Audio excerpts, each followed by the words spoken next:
on India along with his top sectoral bets. Listen in.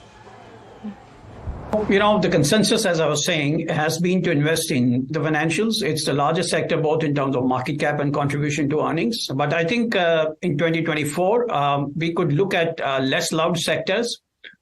These less loved sectors could be consumer goods, consumer staples, which have been an underperformer for not only last year, but over the last couple of years, they've been underperforming. We could definitely look at some of the public sector banks. We could definitely also look at the tech sector. The tech sector has been a bit of a dog this year with all the uncertainty around the US. But I think at least as far as interest rates are concerned, the uncertainty has receded. So the tech sector could be a good place to start investing. It doesn't mean that you go completely underweight the financials, but within the financials, I think cheaper banks like State Bank of India look good now. Even in the IT sector, whether it's LTI Mindtree or HCL Tech or TCS, which all look good. So I think raise the rates in sectors which have been less loved through the first and the second quarters of the 2024. Meanwhile, crude has surged by almost 10% over just the last couple of weeks. What's next for the commodity? We spoke to Prabal Sen, energy analyst at ICICI Securities earlier today. Listen in. The reasons for the outperformance as far as GRMs are concerned versus the benchmark GRMs, which is essentially what you call the Singapore GRMs, is actually not only because of the discounted crude. Obviously, that has had a role. That is probably, if you consider that at one point, almost 30% of your crude sources was coming from Russia. And while that proportion may have changed, what is more important is that the extent of discount that you were getting from Russian crude, which is probably as high as maybe about $8 to $9 at one point of time, which translated into probably a $2.5 benefit from the crude alone. That probably has narrowed quite a bit. It probably would be less than 50 cents, maybe in that range or thereabouts in the near future. But the other aspect that has also led to an improvement in the refining portfolio is that there has been a sustained increase in the distillate yield, specifically of diesel, gasoline, and ATF. If you look at the trends in product prices, the way that they have behaved in the last year or so, what has really driven refining margins has been essentially product spreads in these three products. Every other product, if you look at LPG, if you look at naphtha, if you look at other, pet coke, even propylene prices, because polypropylene spreads have been fairly low.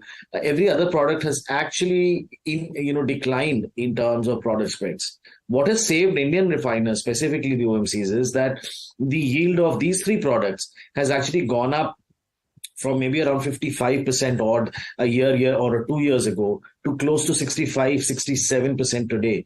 And since the product spreads of these three products are the strongest right now, that has also led to a premium over benchmark margins. If you look at historically, Indian refiners, specifically government-owned companies, have always functioned at a discount to Singapore benchmarks. And that has changed around even on a theoretical slate, leaving aside the crude cost advantage, to today probably a sustainable $2 to $3 premium over where benchmark is.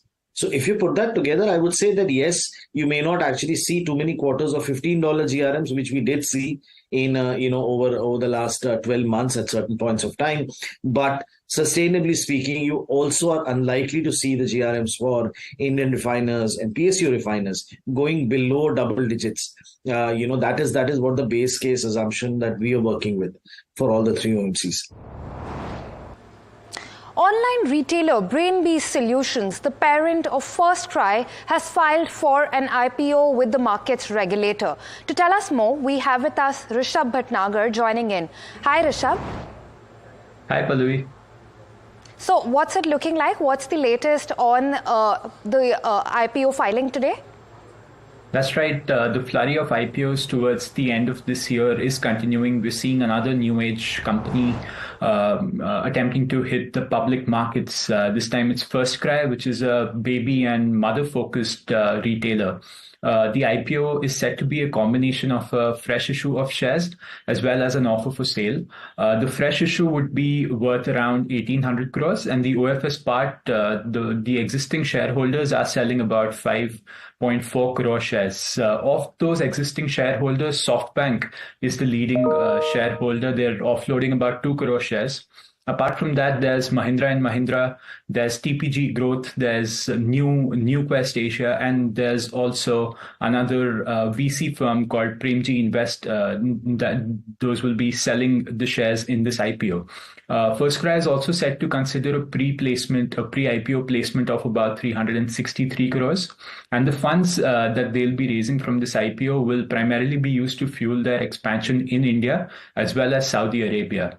Now, very importantly, what are the financials of this company looking like? For FY23, they posted somewhere around 5,600 crores in top line, but the bottom line they bleed about 486 crores. In the DRHP, they've also revealed their Q1 FY24 earnings, in which they've revealed a revenue of about 1,400 crores, but again with a loss of about 110 crores. So this would be one IPO. We'll wait and watch to see how the markets subscribe to it. Indeed, that's going to be interesting to watch out how the IPO does perform. Meanwhile, Sachin Tendulkar bagged Azad Engineering listed today, and that was at a premium of about 35% to its issue price. The 740 crore issue is a mix of fresh issue of 240 crore rupees by the company. The offer for sale worth 500 crore rupees by existing shareholders is also part of the IPO. Azad Engineering is an aerospace component and turbines manufacturing firm. The company, however, did close the day's trade at 677 rupees and 50 paise, paring some of its gains through the day. Meanwhile, a Qatar Court of Appeal has reduced the sentences of 8 former Indian Navy officers to jail terms.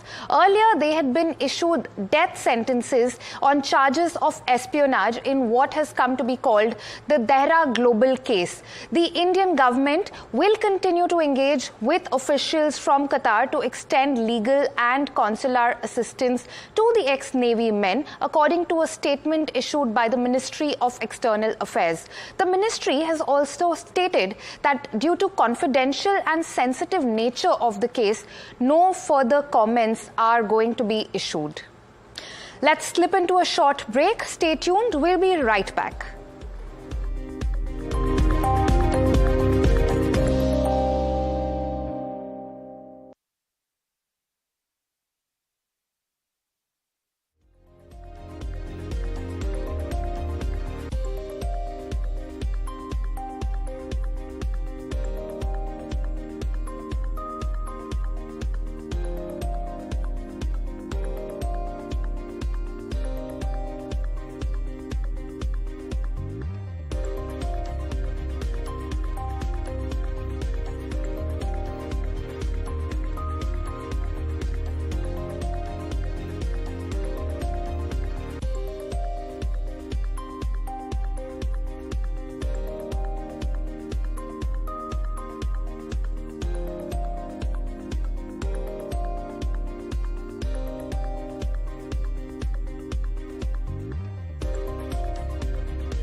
Welcome back. You're watching The Reporter on NDTV Profit. It's been a great year for the entertainment industry, and theatre chain PVR is betting big on 2024 as well. My colleague Charu Singh caught up with PVR's Ajay Bijli to discuss the company's plans for the next year. We are always innovating. Where you're sitting just now is an innovation of every cinema being themed separately, a lot of emphasis on food and beverage. But luckily, technologically also, whether it was ICE, premium format screens, IMAX screens, ScreenX, 4DX, that we're doing on one end, giving more and more to the consumer so that they say, wow, this I can't get at home. So making cinemas as experiential as possible, working a lot on F&B. So F&B is a very important part of our revenue stream. Opening about 150 odd screens in different locations. More of the same, but better of the same. So your focus is going to be about making it more premium, or no. Even at 100 rupees, we're going to be aspirational. So our job is to be aspirational as well as accessible. So I think the Indian market is so disparate that you've got a 100 rupee or 150 rupee customer as well, and you have a 1500 rupee customer as well. So we want to have an offering for everybody. So even the 100 rupee is premium. But it's not. That doesn't mean it's outpricing the consumer who wants to have a value proposition towards him. And people who've got big, massive home theaters at home, plasma screens, they also I want to get them out of their comfort zones. So therefore, premium experiences like for everybody. Moving on, Suzlon Energy has been in focus today. The stock was up in early trade after an order win. We have with us Vikas Srivastava, who's joining us with more details. Vikas, what does this order win mean for the company? Yeah, you're right. Basically, if you see, this order win has been happening, or it's a continuation for the last 9 months that the company's been winning a lot of orders, and almost around 1,000 megawatt worth of orders Suzlon has already won in the last 9 months, and that's happened mostly because of positive sentiments in the favor of the company after they have turned around their financials, paid off their debt. So a lot of orders are now coming to them, and also there has been focus as far as government is concerned. They are tendering more of RTC projects now, which is round the clock and has a component of wind turbines into it or wind projects into it. Earlier, most of the projects were happening in the solar segment. So that is one. The other is there is a lot of focus also on, if you see the projects below 2 megawatt turbines which were there, they have to be converted into 2 megawatt or 3 megawatt now. So there needs to be repowering or repowering of these projects. Also, if you look at their manufacturing capacity, that is around 30% of the total market share that they have. So they can easily cater to the demand that's there in the market. So that's helping the company of late. Well, thanks a lot for that. Now, moving on, India's affinity and preference for electric vehicles clearly seems to be on the rise if data is anything to go by. We have my colleague Tushar Deep joining us with more details. Hi Tushar, tell us a little bit more about what sales figures are looking like for electric vehicles. Yeah, thank you, Pallavi, for that. India clearly loves this electric vehicles. Data from the Vahan website actually is proof of that. So overall, EV sales in India is up nearly 50% year on year in 2023. Electric two-wheeler sales is up 33% in 2023. Electric car sales is up 100% in the year that has gone by. Now, why is this so relevant? The data clearly shows that we are at an inflection point. So overall EV sales, it is about 1.5 million units.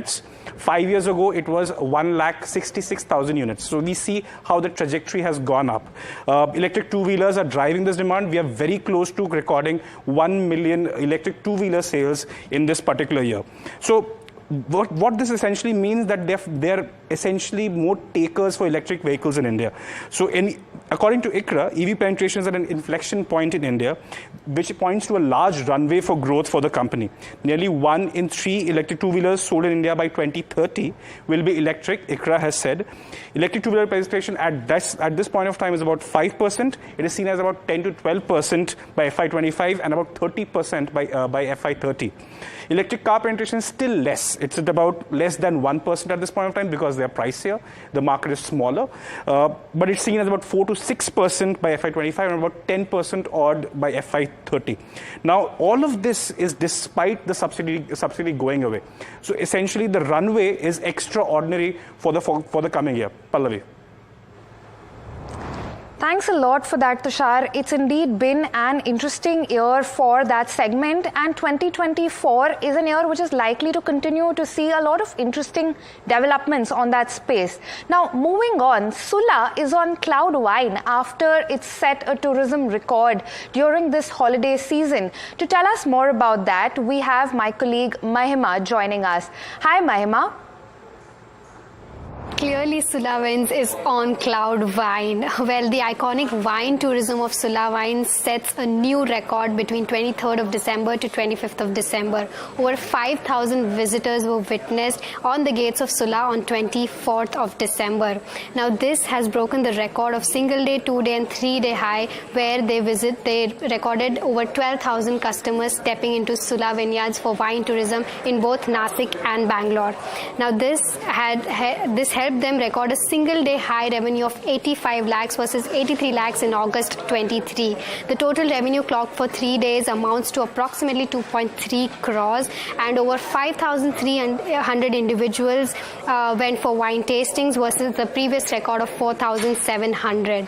If we talk about the stock performance of Sula, the volumes have been trading at a very high rate today, approximately 9 times its 30-day average, and the stock has been up most in past 21 weeks now. Last 5 days, Sula has gained over 10%, and YTD Sula has given a return of 55%. If we talk about analyst recommendations, analysts are completely bullish on this stock at present. Out of 5 analysts, all 5 say that you should definitely buy the stock. So this is all about the Sula's wine story for today. Thanks a lot for that, Mahima. Actor turned politician Vijaykanth, fondly called Captain, passed away in Chennai this morning. He was 71 years old and is survived by his wife and 2 sons. Sandhya Ravi Shankar joins us for more on this. Sandhya, there seems to be a big outpouring of grief in Tamil Nadu. You're right, Pallavi, and he was called Captain for a reason. Whether it was his, phenomenal portrayal of the nationalistic Captain Prabhakaran who saves the country from a variety of terrorists in films, or the politician who emerged as the first real alternative to Karunanidhi and Jayalalitha in Tamil Nadu. Well, he was basically a star in everything he touched. And Vijaykanth was very well known for being large-hearted. He was a large-hearted man, a generous person, a person who was honest and scathing too in the way he spoke and dealt with people in general. He is responsible for helping thousands of technicians, small-time actors in the Tamil film industry, and it is said that no one who came to him with a genuine favor was turned away. Now, Vijaykanth became an MLA in his very first election after turning his fan clubs into a political party, and his party created history by garnering close to 8% vote share in the very first election that they contested in a bipolar state. He then made history by becoming the leader of the opposition, although he was in the ruling alliance with the AIADMK, and Jayalalitha was the chief minister at that time. He then went on to ally with the NDA in 2014. In fact, Prime Minister Narendra Modi has, often praised Vijaykanth and called him a very good friend. In fact, he has even tweeted about Vijaykanth and condoled his death today. So his death does feel very personal to many people in Tamil Nadu, and remember, he suffered a prolonged illness. He was not able to speak for a long time. In fact, he was not even able to sit without support for a very long time. And finally, he succumbed to his illness this morning at Miyot Hospital in Chennai. Pallavi. Thank you, Sandhya. Now, health of the Indian financial system continues to see steady improvement. That's according to the latest coming in from the RBI. We have with us my colleague Mimamsa Verma for the latest updates on a recently released report by the central bank. Hi, Mimamsa. Hi Pallavi. So RBI released its financial stability report just a while ago, where it has projected the gross NPA of banking sector to rise to 4.4% in September 2024. Now this is under severe stress scenario. For public sector banks, they can see the gross NPA worsen to 5.1% by September 2024, and private banks gross NPA to worsen to 3.6% by next year. All of this under severe stress scenario. On the capital adequacy, the RBI has said that no bank is expected to breach the minimum capital norms, which is that 9% even under severe stress scenario. Under the baseline scenario, capital adequacy ratio of 44 major banks is expected to drop to 14.8% by September 2024. Under medium stress, the capital adequacy may fall to 13.5% and to 12.2% under severe stress. Having said that, no scheduled commercial bank would breach the minimum capital requirement of 9% in the next 1 year. Thanks a lot for that, Mimamsa. Do log on to our website to read more on that. It's time to move on and see what's trending on social media. We have my colleague Amanda Singh joining us. Hi, Amanda. Hi, Pallavi. So the news that's trending today is from the world of entertainment. So Dua Lipa, obviously she has billions of followers all across the world. But recently, she was in India and she went completely unnoticed as she strolled a busy street in Rajasthan. This video, captured by one of her fans, went viral on social media. And of course, it sparked a meme fest where people were saying how she looked just like a normal foreigner tourist as she strolled the streets. She shared a series of pictures on Instagram, and then it was then that people found out that Dua Lipa was indeed on her third visit to India. The other news that's trending from the world of entertainment, the other name that is trending is Sajid Khan. And it's only one name, but there are two persons that are involved. So what happened was that Mother India actor, a veteran actor, Sajid Khan, who played Sunil Dutt's son, he died after a prolonged battle with cancer. What happened was that some news publications published the image of Sajid Khan, the filmmaker known for household franchising among other films, in his place. And of course, Sajid Khan started getting calls from his friends and family if he's okay. After that, the filmmaker took to social media, he took to his Instagram account and uploaded a video to announce that he's indeed still alive. So that's all from my end. Back to you, Pallavi. Thanks a lot for that, Amanda. Now, moving on, one sector that appears to have caught everybody's eye this year appears to be aviation. So we spoke to Aquamarine Capital's Guy Spear about opportunities in global aviation. Listen to a slice of that conversation. 15% of the world's population has actually flown on a plane, and the vast majority of the world's population has not even flown on a plane. And there is absolutely no doubt that eventually all 8 billion people or whatever population we get to on the planet before we stabilize are going to want to travel. Travel is this basic that people want to do. That means that we're going to need far more airports, airplanes. So simply flying the planes that transport the passengers around, the aero engines that drive those planes around. So anybody who's a financial analyst would get excited about is that these are kind of like, there are many industries or there are many businesses where you can't rely on endless growth. And sooner or later, it comes to an end. It stops for one reason or another. The market becomes saturated. But this is an industry and a demand that is kind of a source of endless growth, if you like. And endless meaning that for the foreseeable 20, 30, 40 years, we're going to see regular single-digit increases in the number of passengers traveling. And that drives the demand for airframes and the demand for engines and the demand for airport space. And so that's just a really, really fruitful area to look. And well, clearly, it's not just domestically that aviation is in a buzz. It's a global phenomenon. With that, that's all we have for you today on The Reporter. For more news and updates, stay tuned to NDTV Profit.